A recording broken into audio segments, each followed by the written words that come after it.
Okay, so in this module, we're going to take a look at exponential functions, right? So an exponential function, right, has to do with think of percent change, right? Like if you have a savings account, right, you earn a certain percentage over a year, right, and that is usually compounded in some kind of increments, right, monthly, weekly, in some cases continuously, and we will take a look at those cases uh, in this module, right? So we're looking in general for types of percent change, right?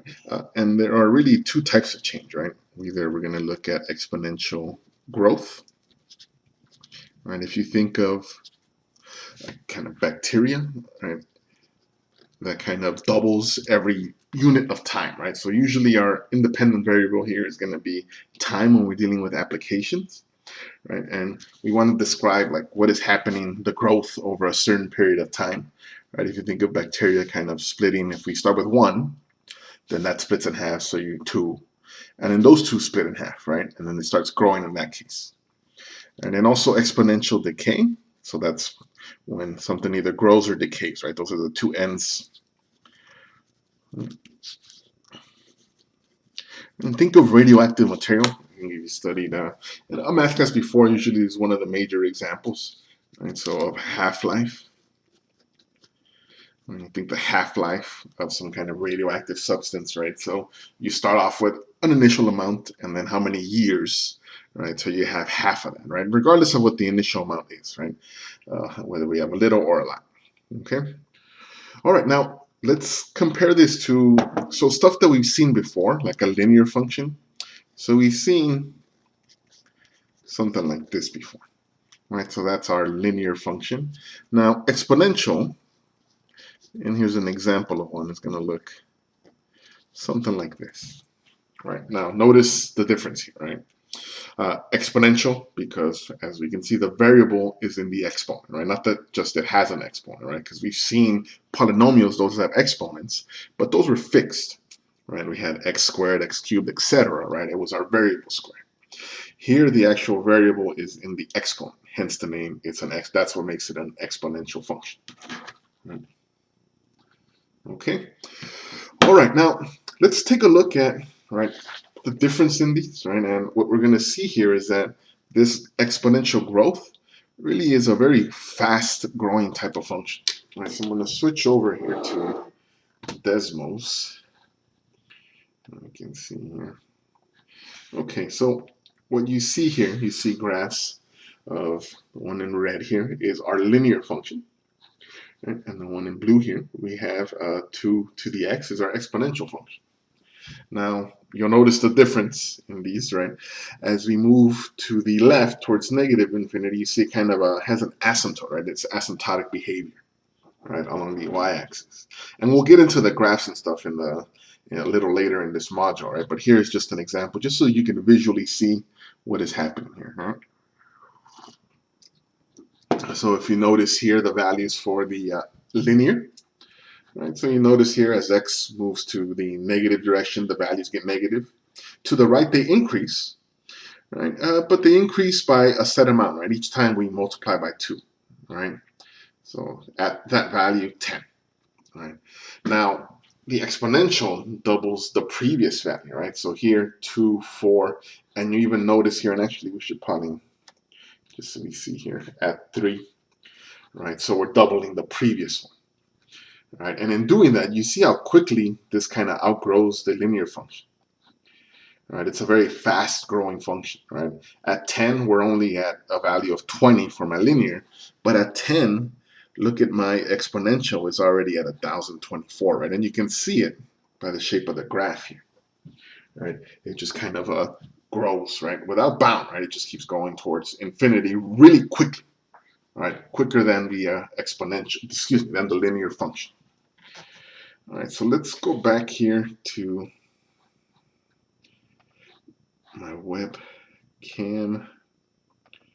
All right. Okay, so let's look at some generalizations here. So let's formally define here our exponential and some of the properties of the exponential. So our exponential function,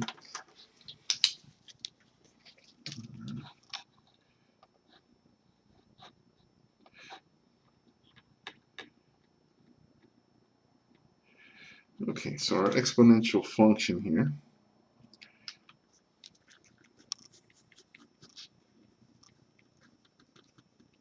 will define to be a function f of x, and it is a function.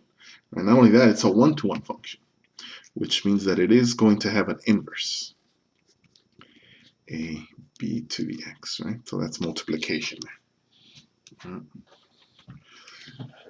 So a is just a non-zero real number.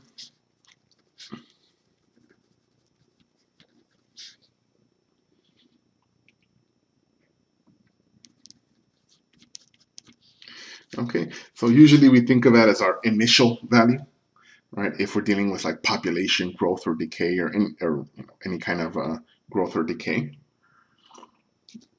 And then another thing about b is restricted to be any positive real number.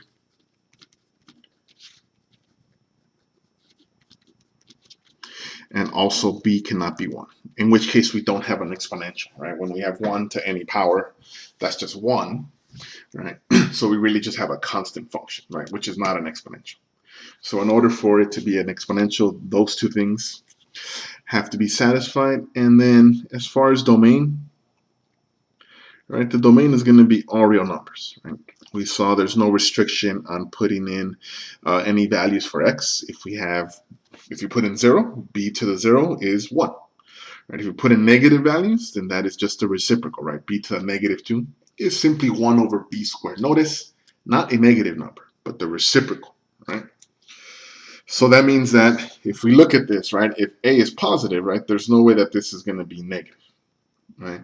So the domain is always all real numbers. The range is going to depend on the value of a, right? So the range is going to be all positive numbers.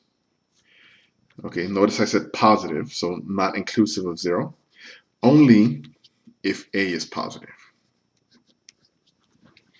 All right, since here the only variable that we have here is x, so what will make this positive or negative, what gives out the values that are changed here, what only makes it positive or negative is going to depend on whatever the value of a, since this part is always positive.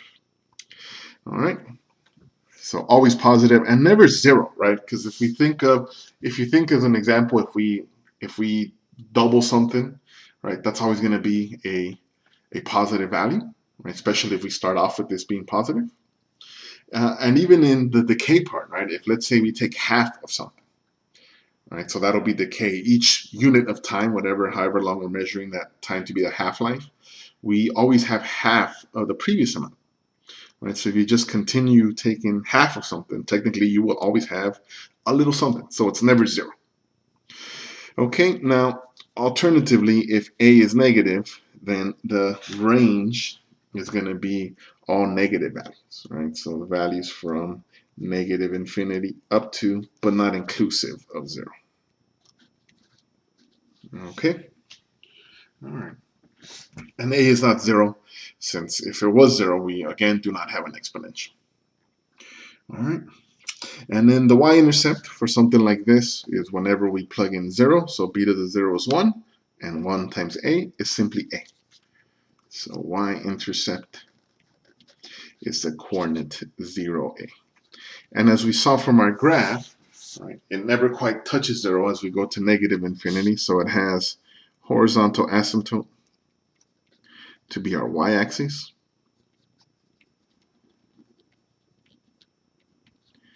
And that's the equation y is equal to 0. Okay. All right. So those are our kind of details for our exponential function. And remember, in terms of identifying exponentials, what needs to happen is we need that x in the exponent, right? So we could have something like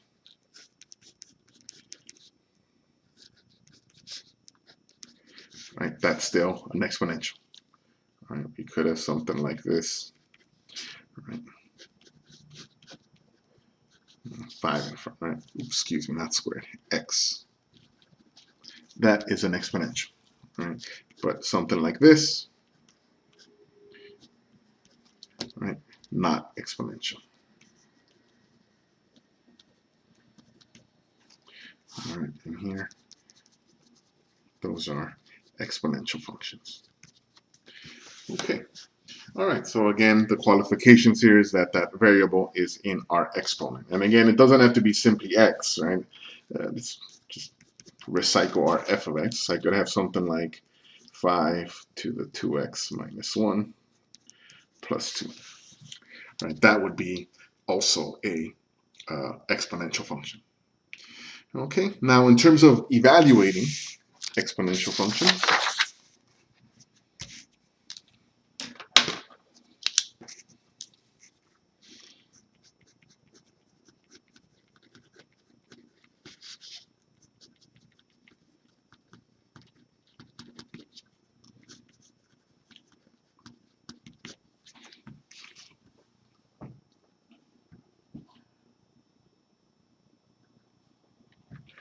okay, so exponential function. So let's say our exponential function was 1/2 to the x.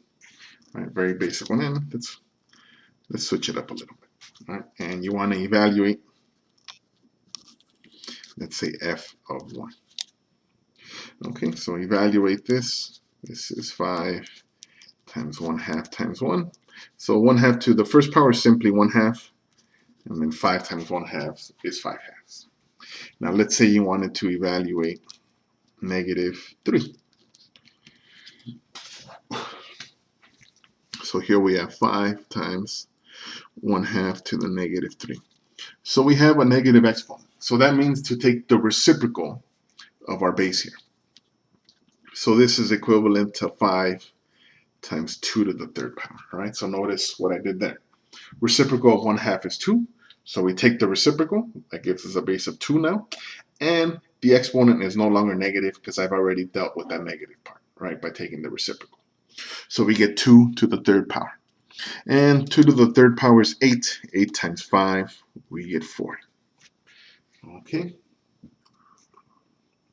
And if it was something a little more interesting, right, let's say, what was the other one we had over there? F of x is equal to 2 to the 5x minus 1 plus 3. All right. Same idea, right? Let's say that f of x, f of, let's say I wanted to evaluate -1/5. Okay, so if I do that to right here, as before, right, we have a linear exponent, -1/5 minus 1. So this becomes -1, plus 3. -1 minus 1 plus 3, 2 to the -2. And again, how do we deal with that? That's an exponent that is negative. We take the reciprocal. So this becomes 1/2 squared, which is 1/4, plus 3. And here we have, what is 12/13/4. Okay, and that's how we would evaluate that. Okay, all right. So that's our introduction to our exponential functions.